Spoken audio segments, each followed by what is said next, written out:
Good evening, traveler. As you find yourself walking down the path,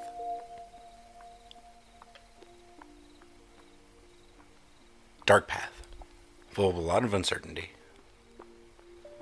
The road, more of a game trail than anything at this point. But it is still there. There is a path there where that you are walking along. Other little creatures have scurried along it before, whether that be little jackalopes or maybe little hobgoblins. Who knows?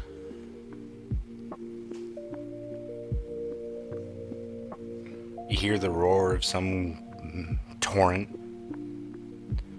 You see some golden fish jumping through the water, making its way up this insane waterfall, just like proportionally out of control, like full 90-degree tilt. I mean, we're talking about just like, wow, how's this little golden fish gonna make it? And it keeps on jumping up, climbing almost like a ladder, it seems, almost. Is it crawling? I don't know. I don't know how it's dealing with the water pressure. Eventually, it makes it over the top, and you see this ray of flash, and this giant serpent-like red thing flashes off into the distance, and another Sachi is born. Oh, that was cool. You keep finding your way through this game trail, and then getting cut up maybe by some thorny bushes. Walking forward on this path, not really sure where it's going, but knowing that you gotta get to this destination, you gotta get to this place, you gotta get to this new place of rest, stability, because this isn't a place of rest.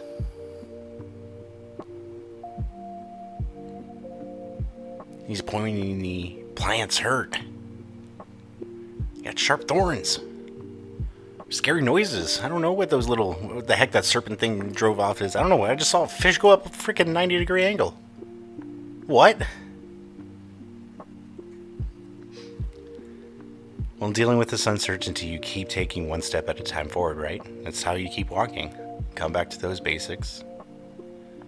And while you might not be at that next plateau and that next grassland and enjoying the grass kingdom's stability and sustainability and pleasure at wherever that respite is, you come across some weird looking inn. A little worn down. Maybe a palace at one time. Definitely a shack. Definitely a shack. The roof is slanted. Yeah, oh yeah. The whole foundation's slanted. Let's be real about it. You see the will-o'-the-wisp dancing around as you make your way in. See past the sign that says Tavern Post Inn. And you start hearing the rustling and bustling of a nice little inn full of warmth, the smell of myrrh and tobacco in the air. Maybe is that amber? Oh. You look up behind the keep. You see a tired, worn down face, but a face that even tired and worn down shines with the most magnificent resilience and the most beautiful, infectious smile. There, behind the keep, is the wonderful, the kind, the compassionate, the smart, the dealing with the migraine, the not tired at all, the scandalous Samantha. You're too kind. That was great. I really enjoyed that journey. However, I do have a question, Tal. Yeah. What is a Sachi? A Sachi is from Japanese folklore. Oh, cool. It is a carp that has a dragon head. And eventually it makes its way back up its homeland, the river, and once it makes it up at the waterfall, it transforms into a dragon, allegedly. And that's one of the birth origins of dragons. That is really cool. I've never heard of that before. It is. I know about it from my time at the Japanese Friendship Garden in Phoenix. But it's also, I think, the legend behind Magic Carp. I like that. Yeah. I like that a lot. Oh, speaking of, I caught two today. I got a shiny one. Oh, you got a shiny I do. one? I have That's two so shiny. I have cool. a red one and I have a gold one. We stand Pokemon Go here. Yeah, oh, it's the only thing keeps me walking. Sometimes when I get lost on that path, I just keep following the Pokemon. You know what? Pokemon will lead us to salvation someday. I mean, yeah, that's why Mew's my favorite. I grew up, I'm a Pokemon generation, for sure. No, I'm definitely a Pokemon generation folk. I cried in that movie as a child. I cried in that movie as an adult. Facts. Big same. Big same. Thank you so much for that beautiful intro. Thank you. I'm happy to have you here. I'm happy to be in this rambunctious place. I'm happy to be in a space where we get another week to meditate on a new question. Me too. As am I. How are you today, Tal? I'm doing okay. Life is hard, as you know. We are still in the dog days of winter. Some big life transitions are coming up, both exciting and difficult ones. But just like I kind of went with that, leading that meditation right there, even though there are certain uncertainties happening right now and different transitions happening, I see a lot of that effort and that growth in the people that I surround myself with. And even when it's hard, I can still see a lot of beauty in that. I don't know if that makes me psychotic. Because things are really hard and things suck in a lot of ways right now. And are dealing with some of the most probably stressful challenges that I've had to deal with in my life. But at the same time, because of some of the other challenges that we've gone through, which I'll talk about later in this episode, it makes it so easy. Because I'm just like, oh, well, I just deal with this now. Instead of when it's in perspective, right? When you have a forced perspective shift in life happen, it really can change a lot of things, for good or bad. That's very true. Change is just change. Yeah. Yeah. Change is inevitable. No matter what we do, we can't control it, you know. As long as we're tied to this linear time. Yep, exactly. We're not wizards yet. Dun dun dun! Yeah. I feel it. What has been your recent bright spot? My recent bright spot. I think I'm really looking forward to it's things that I can look forward to right now. Things on the horizon, always good things to keep you moving forward. Yeah, which has been this weekend for sure. Oh yeah, gonna be a good weekend. It has been a very long Well, week. I mean, this episode will be released after the weekend happens, actually, so we true. can talk about it openly right now. We Yeah. can talk about it? Yeah. So, Traveler, our wonderful host, Tal the Journeyed, has decided to propose to my best friend, Danny, this weekend. No, yeah, it's going to be a really exciting Yeah. opportunity, actually. Very It's going to be a moment that I've been with Danny for 5 years now. They have been with me through a gender transformation. Mm-hmm. They've been with me through an actual serious long-term breakup with another partner. They have been with me through serious financial hardship. They've been with me through a transition in how I define my recovery and my post-healing journey. They've really helped me grow in a lot of really ways, and I like to think that I've really helped them grow in some really important ways too.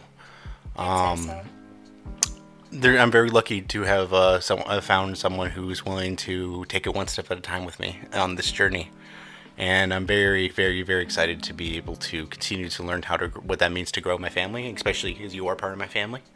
I didn't get a choice in that. Well, you get it. You were inherited, so luckily inherited. I'm so happy that I get both you and Courtney as a part of that chosen family for sure. But I'm very lucky to have someone who just wants to show up for me every day and is willing to do the hard, scary things, even when things are loud. And to be able to have someone take the time to show up for me, that's what matters to me. Like all I do is someone who is has been self-described in the past as demisexual, polysexual, all that stuff, right? And has done their fair share of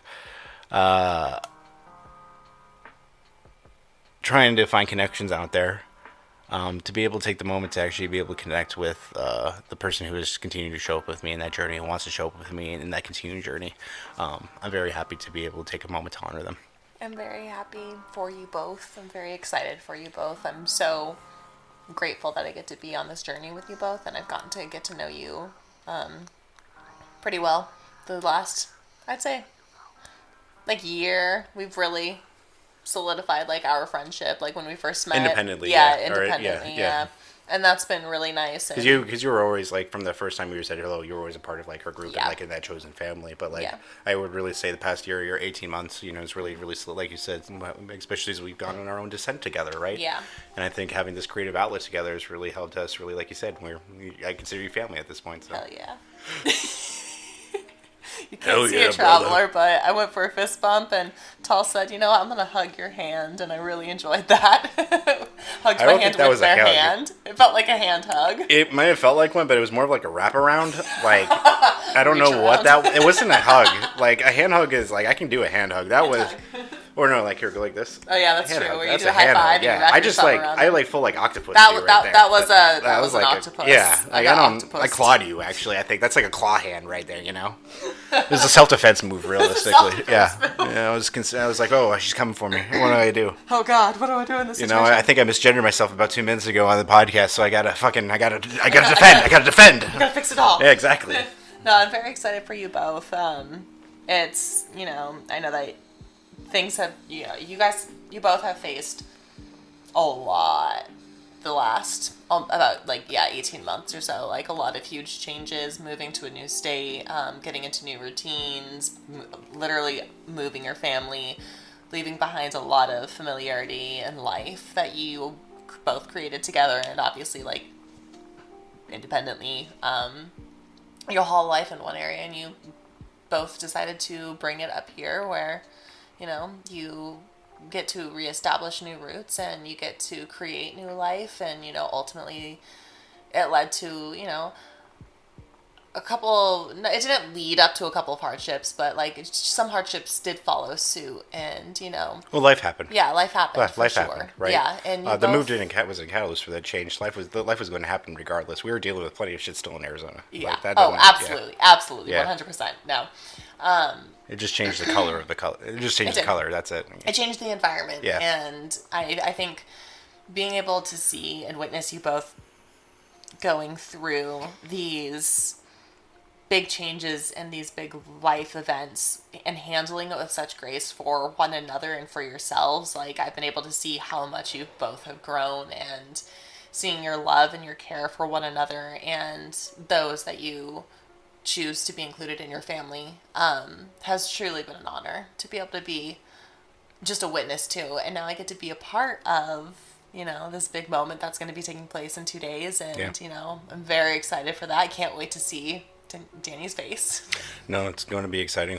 She's going to have an actual mental breakdown. Oh, 100%. That's just for very intentional reasons. It's not even the engagement. It's she gets to see Courtney. Yeah, I'm bringing a box of tissue. For her. Exactly. It's not like being able just to make sure she gets a chance to see Courtney is going. That's what the real gift this weekend really is. Yeah.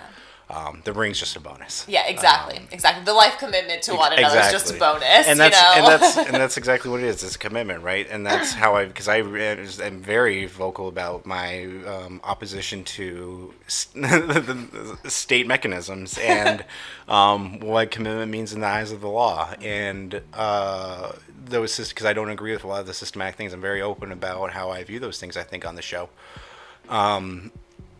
and we have taken the time over 5 years to what that means and grow and actually answer those conversations together, right? And I want to mention that to the traveler, right? It's through a lot of very, very hard, long conversations. Absolutely. It's like showing up for someone, making that active choice to grow with them, right? When dealing with some of these existential things and some of the uncontrollable things of life, right? And choosing to be vulnerable and supporting one another and yourself in those vulnerabilities. And choosing what it means to grow. Those, truly the sacrifices that come with that, the gifts that come with that, the blessings that come with that, right? It is very intentional over that, step-by-step journey of, what it means to show up for someone every day. Because, ultimately, I think, that's what marriage is for me, right? And, looking at, what, a commitment to someone means, in showing up every day for them and learning how to love what they want to become. And helping fostering an nurturing environment. it. Yeah, nurturing an environment to help your partner continue to grow. It's a gift. Yeah, it's hard. It's a gift. It is so hard. But it's a gift. Because, you're two separate beings, and, choosing to be in a life, long commitment with one another. Well, And I think that's beautiful. Yeah, committing to love what they're going to become. Yeah, exactly. You're Like, you're to grow committing with to them. who they were. You're committing to who they are, and you're committing to who they will be. Yeah, and like I think that she's earned it more than right. Yeah. I think it's right that she has put effort and commitment into that no one else has. So, She's not the real lack of effort on my effort for giving people 100,000 tries sometimes, but she, through her flaws and her perfections, shows up every day. every day. Yeah, and it's so beautiful to be able to like watch you both kind of like, I mean, I get you both separately and together a lot of the time, and it's just so nice and refreshing to hear you both talk about one another with such love, and like even the frustrations, and like hear one another talk about your own celebrations and your own frustrations with yourself, and it's just it's beautiful to be able to be a part of and see. Always, we always try to come from a place of compassion, right? Always. That's always the goal. Compassion is key. But I think that we're getting notified that we're on a slight timer here, so I think we should go ahead and get to the. Oh God, you're right. Yeah. I think we should get to the question of the week here. I agree. So on the note of vulnerabilities, Tal. Well, Sam, let me pose you and the traveler a question here. On the note of vulnerabilities, I think that we both have something that we can very much touch into on this, and I hope, traveler, wherever you're at, this is a safe place for you to be able to touch into this too as well. Samantha, traveler, when was the last time you cried? Why? I like the why too. So, traveler, if you don't know, we do have a Discord that we kind of chat in, and I'm intentionally being better about being active in that. There's 3 people that are active. There yeah. is no activity. No. In that. There is me and 2 other people that regularly, and then you stop by and say and answer some of the questions here. So chaotic. It is those 2 people Yeah, who I literally shall just remain nameless at this moment. They're the other 2 people sitting in this bar with you right now, and they are the real MVPs of this. I don't know if they've ever listened to the show or not, but they participate in every question of the week. They really do. And let me just tell you, if either of you are listening right now, we love you so much. Truly. I answered this in the Discord. However, I have a new answer now. Okay. So my original answer was like, I think like last week or something like that. And my new answer is literally this morning. As Todd mentioned, I've been fighting a migraine. This week has been really difficult for me. Chronic physically. pain sucks. Chronic pain does suck. Chronic pain is no joke. It is debilitating. It is frustrating. It's really difficult to balance life and chronic pain, being in school, working, fostering relationships, nurturing relationships. It's a mental, physical challenge. And so when Danny picked me up this morning, got in the car, and she's like, "Are you okay?" And I said, "No, I'm not," and immediately started to cry. And it was just it was out of frustration, and it was out of like my physical discomfort, and it just kind of all welled up, and poured out via my eyeballs. Mm-hmm. I think that when dealing with physical pain, just as dealing with emotional pain, giving you the space to break down is part of the healing journey. And recognizing that instead of holding on to that in those moments is really hard to do sometimes. Absolutely. Because we all want to be Mr. Tough Guy, right? We all want to be Mr. Arnold Schwarzenegger, and everything like that, and being able to grit it out, especially when dealing with the invisible illnesses, right? Yeah. Giving yourself that space to be able to be like, no, I'm not okay. That's how you fucking move forward. Being able to accept the situation is be like, okay, I'm not okay. What do I do about it? Yeah, and And sometimes it's just crying. Yeah, sometimes it's crying, and it's also acknowledging, like, getting to work and being like, hey, I'm not okay. Is it okay if I leave early? And, being able to do that at work in general is just, a luxury. But also, as human beings, we have to listen to our bodies, and, we know our limits. And if we continue to push ourselves the way that, society wants us to, humans are just going to be so sad all the time. Well, it's how we break down. Yeah, it's what leads to... We're not machines. No, we're not. We have functionalities as human beings. We feel things, we experience things, we think things, and...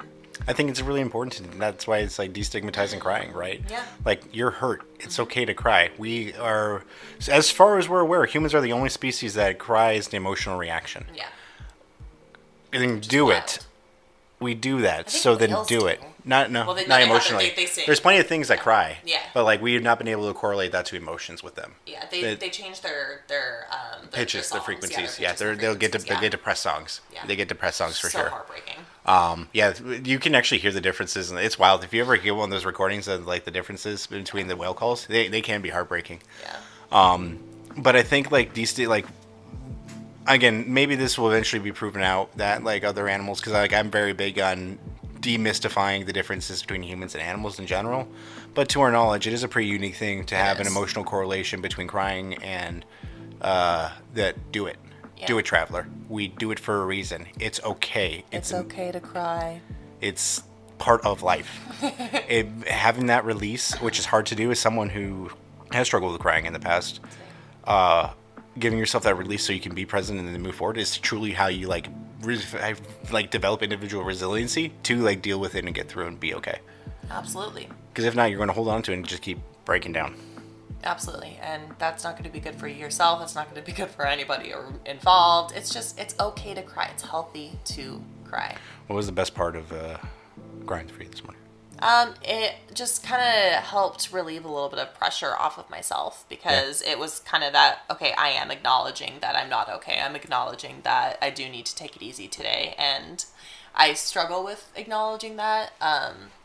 So it was really nice for me to do that to myself and like allow that space for myself in that moment. And obviously doing it with Danny is, just, yeah. That's why we make safe places for each other, right? Yeah, exactly. So tall question to you.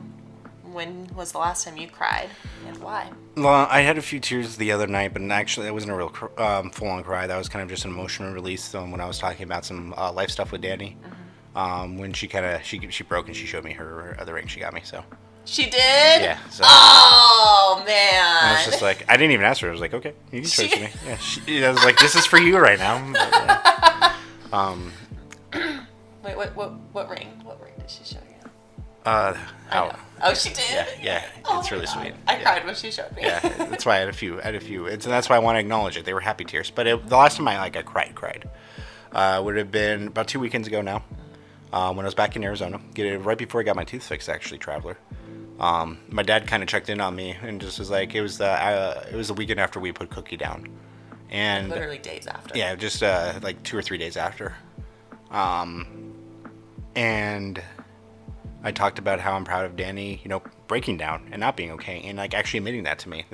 I'm so proud of how she's handling this, because it's the most she's ever admitted to me that she's not okay in a lot of these situations, right? I talked to him about how hard it is to put down a baby, and how much it sucks. How much breast cancer sucks.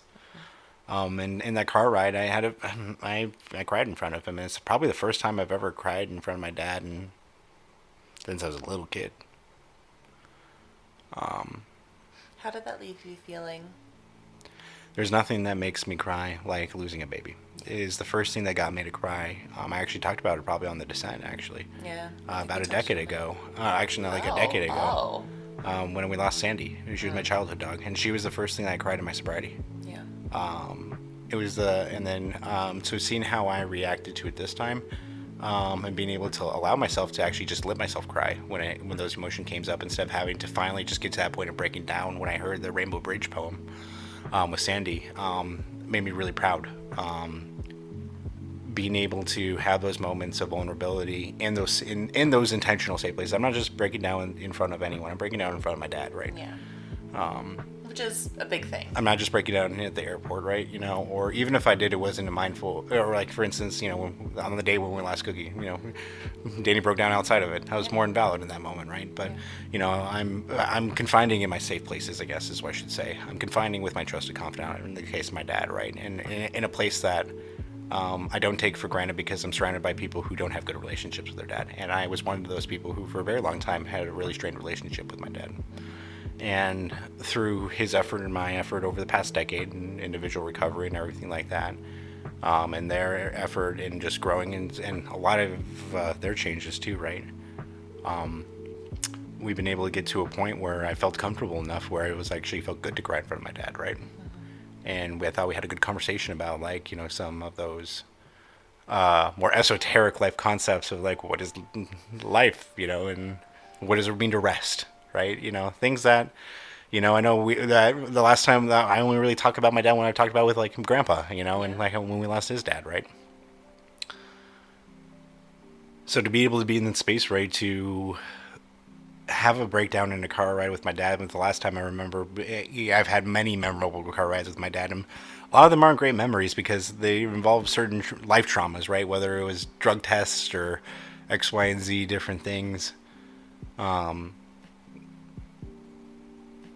Being able to have one that was positive was different, and I think is more of a testament again to the change that has happened.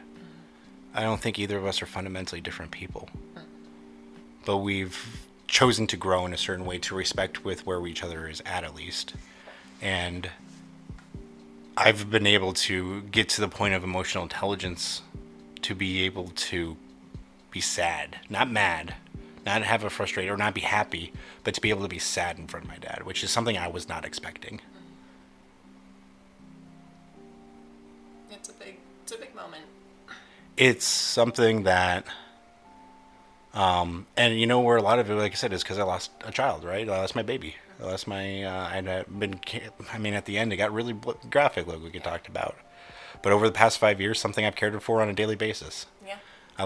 Danny's baby for the past 10 years, right? You know, and she's again really struggling, but doing so amazing and actually accepting and acknowledging that grief.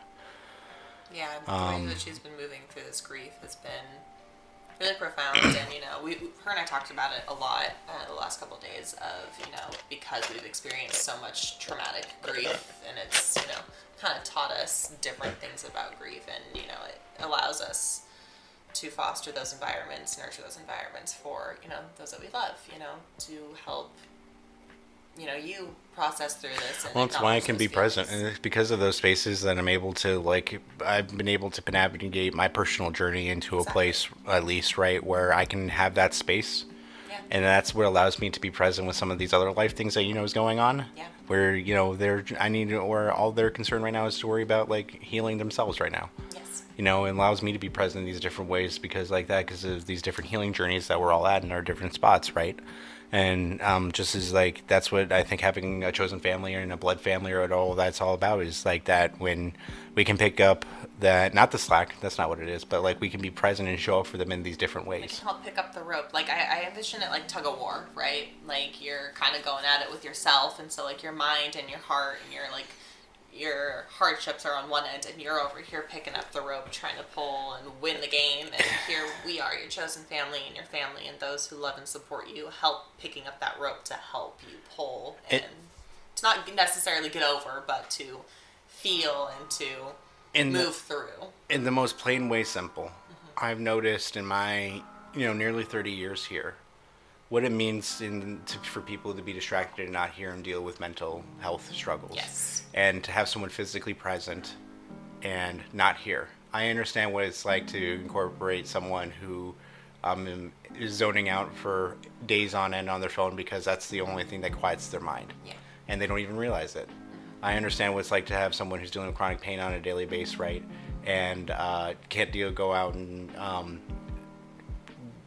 deal with the sun. Yeah. I understand what it's like to have all these invisible things in both my friends and family and my partner and myself, and with my addiction and OCD stuff and those intrusive thoughts, and you with the things you talk about, right?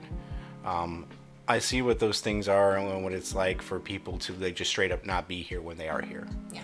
And how hard that is in life. And so what I think creating these safe places and what creating a network of resiliency does is it means that you can take these, when I'm not okay, Danny can show up for me in a way and be present to help get me to the next spot. When you're not hurting away, I can show up to you and show for you around or do whatever I need to do to be present for you to get you to the next spot of being okay. Mm-hmm. That's what community and being with these family and having these safe places is all about, because there's so many people out there that hurt unintentionally. I don't think most people are intentional bad actors. I think a lot of people are just trying to survive, and that hurts a lot of other people. I think that taking the time to really slow down and make those spaces intentional spaces of healing is really hard to do in this world. But I think taking the time like what we're doing here, at least for example, because all we can do is talk about our experience and share about it from our perspective, right? And taking that time to slow down to be able to show up in those individual networks, right? And to be able to heal each other, right? And to be able to show up. That's what it's about. That's why losing a fucking dog sucks. Yeah, it does. Well, make sure she has a space to grieve. Life doesn't stop though, and I'm in a different position where I'm still active in my grief, and I can still show up for these other ways things. That's what you do. Yeah. And it's, it's not easy showing up when you're in the midst of those griefs. It's not easy to show up in the midst of whatever, you're going through. But, it's so difficult because life doesn't stop. And You're like, I wish it would. I wish it would just for one day. But it doesn't. And you can do your best to build quiet. It keeps going now. So the most that you can do is just ensure that you have safe spaces to turn to when you're in those moments of doubt, of fear, of anger, of happiness, of joy, of sadness, of, whatever emotion. You can always start dealing with things. Yeah, always. You can always come back. Yeah. That's why you don't blow everything up, or you don't, run into the void, and you go to those network exactly. Because when you're able to show up for those things one thing at a time, you make those things that are impossible possible. Yeah. And getting through grief while dealing with and financial situations and stuff like that. Because we're not all going to be perfect at the same time. Like when we cook your first pass, that's why just having you guys be over was so important, because it just kept us eating. Yes. Like literally just eating, because me and Danny were eating on our own. No. But we were able to get food in us when we were able to present it with you and everything like that, right? That's the whole point, is because you take it one step to, that's what recovery is about. That's what resiliency is all about, right? That's why you can always, you have to deal with it, accept the consequences of your causes and conditions in your current state of reality, but you can always build a path forward from that. Absolutely. And it's what you do with that path forward that really helps you shape your decisions going forward. It's what really helps shape those continuous relationships that go alongside with you. Smoke weed every day. Heck yeah. She says, even though she hasn't been smoking weed every day. Yeah, but you're doing currently with migraines. Yeah. I think as you're aware, traveler. Well, you might not be aware, traveler. Depending on the strand, it either helps or doesn't help migraines. And as an overabundance of precaution, Sam is making the very rational adult decision just to refrain.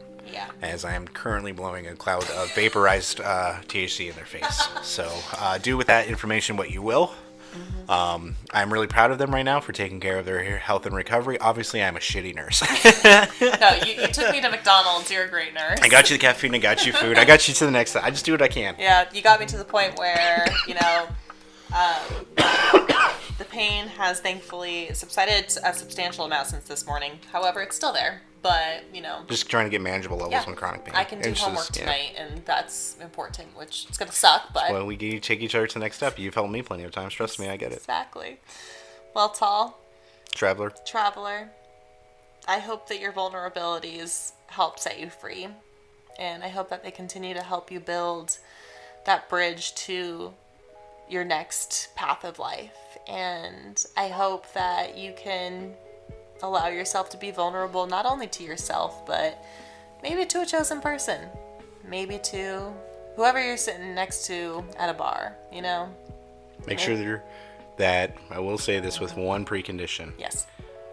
Make sure these people respond to you with kindness and compassion. That's how you can tell if they should be in that inner circle or not. If their response towards you is to treat you with compassion, that's probably a good indication.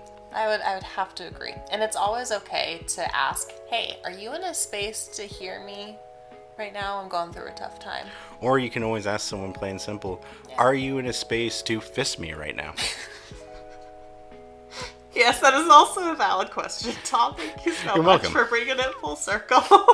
Sorry, I know that joke doesn't land because you're on the other side of this podcast right now, but just to have Sam do the full face collapse, just a shame right there was the entire point of that right now.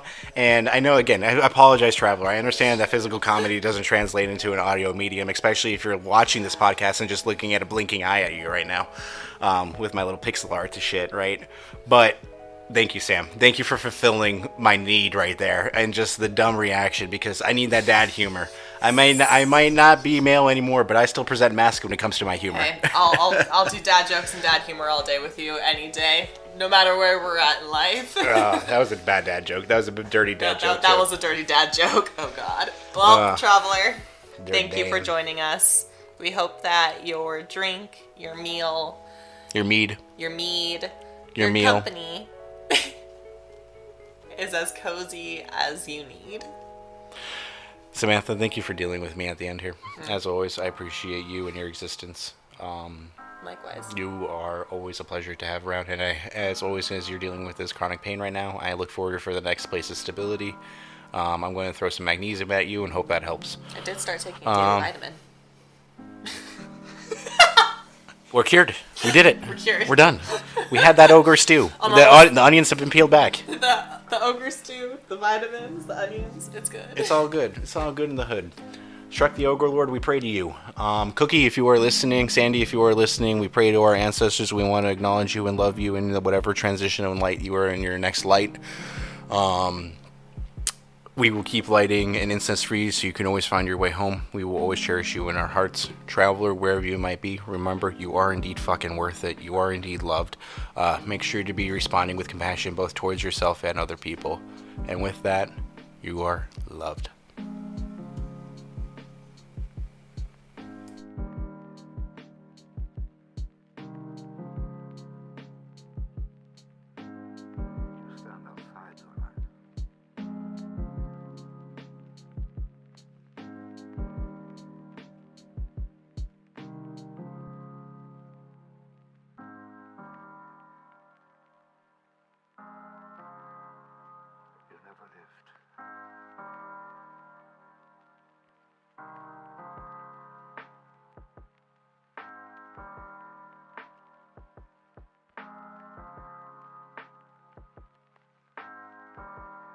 I cannot change my life.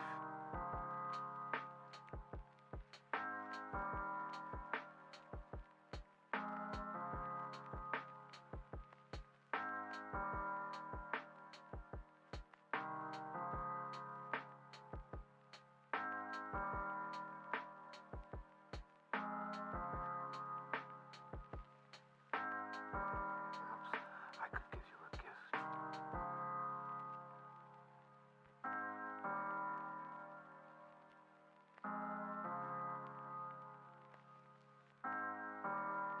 What if some demon were to say to you that this life, as you now live it, have lived it in the past, you would have to live once more.